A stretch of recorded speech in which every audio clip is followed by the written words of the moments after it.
هل تريد أن تبيع أو تشتري منزل، سيارة، هواتف نقالة، أجهزة كهربائية، أي شيء مجانا؟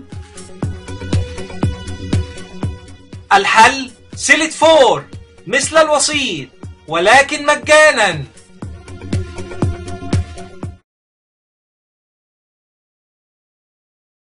Dass er den Ball nicht mit dem Kopf gespielt hat, sondern am Schluss mit der Hand. Wir gucken hier nochmal drauf, deutlich zu sehen, nimmt da den Arm zur Hilfe. Hätte er gar nicht gebraucht, der wäre auch so reingegangen. Es gab Diskussionen um Marius Evers, der hatte ein Tor erzielt, das war auch schon angezeigt worden von Tobias Welz. Dann nahm er es zurück, Daumen hoch für Marius Evers, der gab nämlich Zangen, aber die Bewegung von ihm war halt nun mal so, deswegen also Respekt.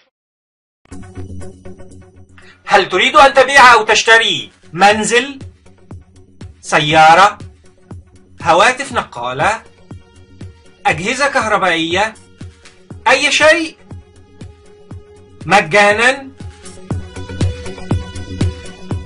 الحل سيلت فور مثل الوسيط ولكن مجانا.